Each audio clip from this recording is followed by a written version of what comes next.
Hey Singapore, it's the RAJMAN. Welcome to another edition of Sports Zone TV. With me right now is a special guest. He played professionally in the NBA for 17 years. He played for several clubs including the Orlando Magic, the Seattle Supersonics, the Los Angeles Lakers and of course the Chicago Bulls. And he won a total of 4 NBA championship titles. With me right now, I'm proud to announce arriving in Singapore for the first time, Horace Grant. Horace, welcome to Singapore for the very first time. Tell us, you've been here about 2 days now. How has the stay been in the Lion City?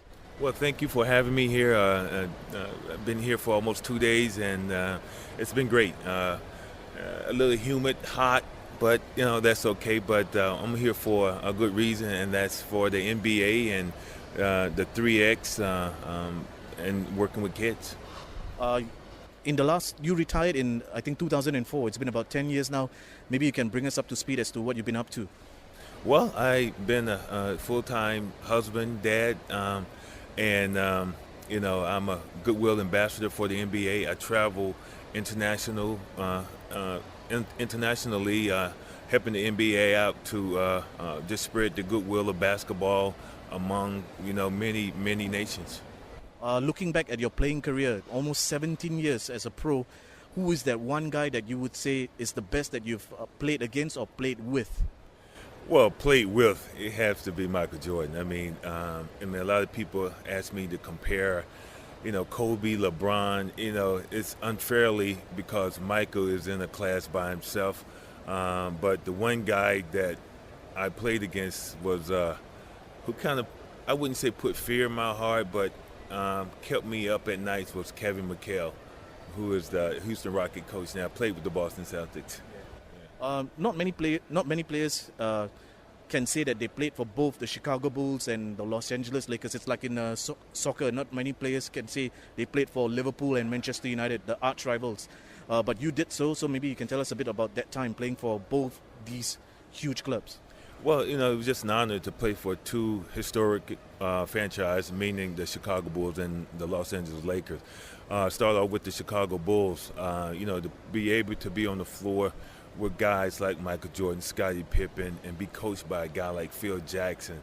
And the Chicago fans, back in the day were just unbelievable. Whenever we, stepped on the court, we had the mentality of, it's team first, individual second. And that's one reason why the Chicago Bulls have won 6 championships.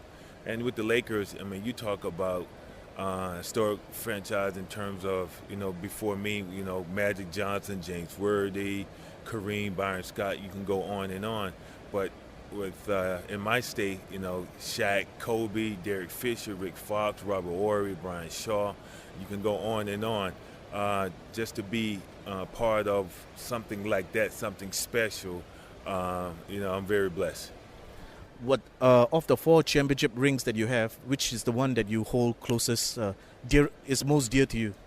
Well, each and every one of them have their special place and special moment. It's tough to say one is better than the other one, but if I had to choose one, it's nothing like that first one. In terms of getting to the finals for the first time and playing against a team like who was led by Magic Johnson, I would say was the best one. And having played for the Bulls for 7 years, would you say that Michael Jordan is the greatest of all time, or is he the greatest of a generation? Well, I can't speak for back in the Wilt Chamberlain, Oscar Robertson days or Bob Cousy, but as far as I've seen basketball, Michael Jordan is the greatest. From his leadership, a guy being competitive, and a leader that pushed his teammates to a limit that we didn't know we had to win championships. You also played for the Orlando Magic for 5 seasons. What was the experience like playing alongside the one and only Shaquille O'Neal?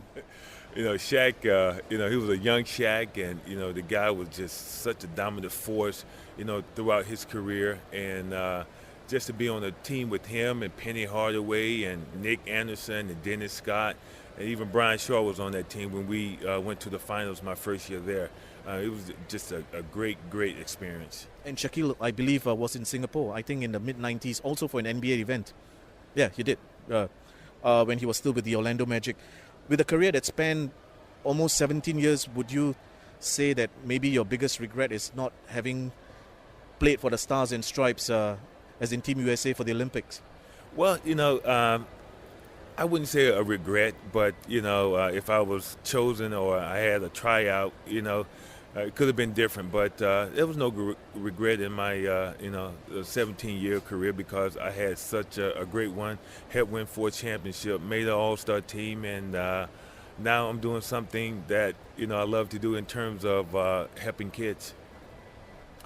The recent about 2 months ago, the United States were crowned world champions yet again. They beat the Serbians in the grand final, but there's been some talk and some noise that maybe it's about time that the NBA players are excluded from from taking part in the World Championship. What do you say to that? Well, I say you're supposed to bring your best, and that's what the World Championship basketball is all about. You can't have young college kids going over. We tried that, and I think we got 3rd or 4th place a few years back, and we kind of wanted to repeat that. It would be like, okay, bring our best soccer team over, and play in the World Cup, but the other countries bring their junior team. So it's all about bringing your best. Now, staying with the present situation with the NBA, do you feel that LeBron James made the right move in moving back to Cleveland? And do you think the San Antonio Spurs can do it all over again and go all the way to the finals in about 8 months from now? I think you can say checkmate on LeBron because he made one of the best decisions he could ever have made in terms of going back to Cleveland.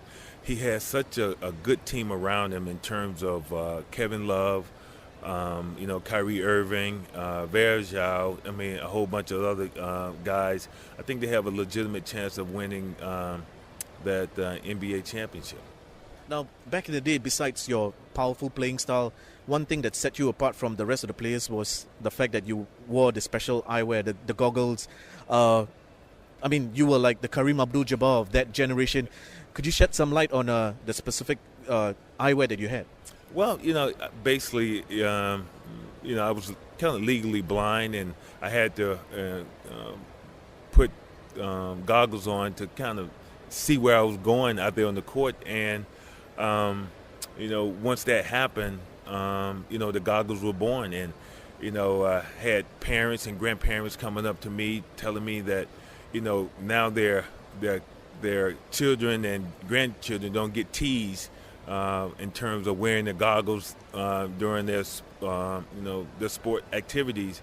I kind of made it cool for them to wear goggles, so I just continued to wear.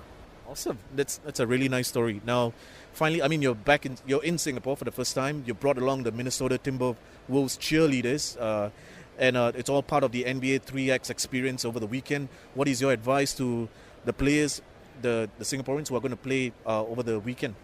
Well, I've been doing this for the NBA for about 6-7 years now, and my advice to the Singapore players over here for the 3X NBA challenge is you go out and you play hard, you be the best teammate you can possibly be, and leave everything out there on the court.